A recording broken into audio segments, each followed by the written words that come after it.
Good afternoon, ladies and gentlemen. This is a sequel to the video I did yesterday where we were pulling down a BMW R100R engine and found that the cam followers and camshaft were stuffed, destroyed by material coming out of some failing cam followers.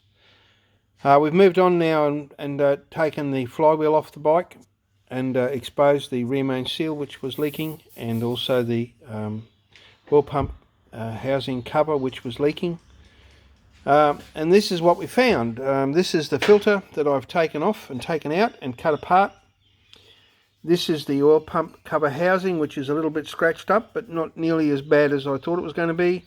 This is the trochoid type oil drive that's in there. You'll notice that the impeller has got 4 points and the actual trochoid drive type part has got 5. It spins around in the housing. That there is driven by the camshaft. Very, very efficient, high volume oil pump. Now, what's going to happen? Well, these will be replaced. They'll get thrown in the bin.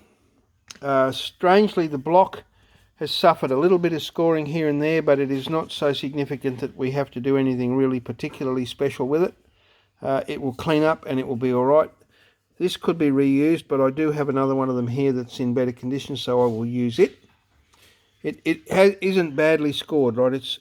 That's the original there, so there's not even really a ridge that you can catch your fingernail on, so it's only just marked up, which has surprised me fairly significantly, actually. When you are changing your oil and filter, if you do this at home, I strongly recommend that when you take the filter out, you cut it up and have a look at it. So this is the other half of a bendy filter. This is what it looks like. How does it work? Well, when you put it into the chamber where it goes and you seal it up with the outside cover, which has on a bike with an oil cooler 2 O-rings in it, a square section one and a round one, that chamber becomes a pressure vessel virtually, and when the oil pump sucks the oil out of the sump and pumps it up through or from the pickup through the oil pump housing and out to the front main bearing carrier on the bike.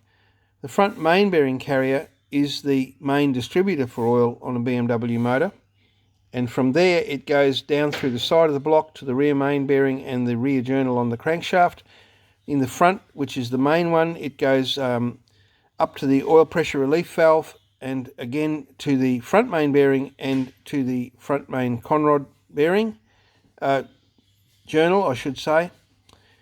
And from there through 2 transfer flats that operate out of the centre of the main bearing, it produces an oil flow which goes up to either side, a drilling on the top of each hole in the block for the barrels, and down through the rocker gear and then back down in through the cam followers to the sump.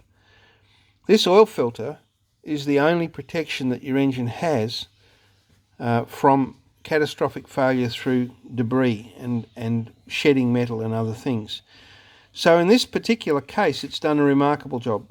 It's caught all that crap, and I'll show you that in a second, and it hasn't allowed the engine to be destroyed. That clean filtered oil coming out the other side has saved it. So what happens? It goes into the housing, you seal the ends, this little O-ring presses up against the inside end, and when the oil begins to flow, it flows into the outside of the housing around this filter and gets pushed into the filter through those cardboard corrugations that you see there, or paper they're a special paper, and then into the middle.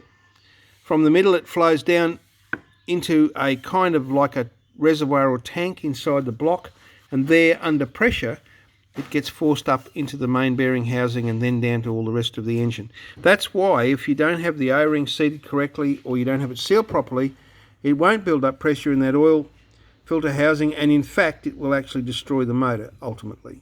So very important part of the puzzle, this.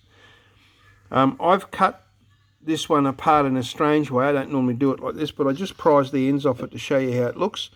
The filter housing ends are glued onto the end of the paper filter.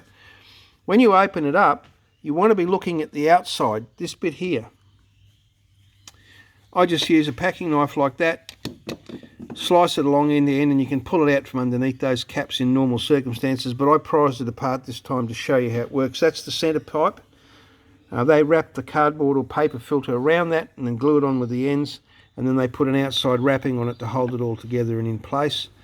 And that's really all it is. It's a very efficient kind of filter, very high volume oil pump. And here's all the crap that it's caught. This is a very good camera on this new phone, I have to say. Look at that. All the little bits of shedded metal. Some of that would be cam follower material, and some of it would be shaved alloy, I would say. Now, if you can see that in a filter, just imagine what it would do if it got into the bearings and crankshafts and stuff on your engine. So it's already buggered up the camshaft and the cam followers. Done a little bit of damage in the oil housing, but once we replace these two drive gears and clean everything up, it'll be quite fine. That's why I tell people to pull apart their filters, have a look. They don't heal themselves, these bikes. They're very good at everything, really. Fantastic machines, but they will not heal themselves. If something is going wrong with them, ignoring it will not fix it. Worrying about how much it will cost will not fix it. Only thing that will fix it is you either looking at it yourself if you have the competency, or taking it to somebody if you don't. Don't ever ignore something like that, because that is telling you something nasty is happening. There you go. Enough frightening for one day. Ride safely. Stay well.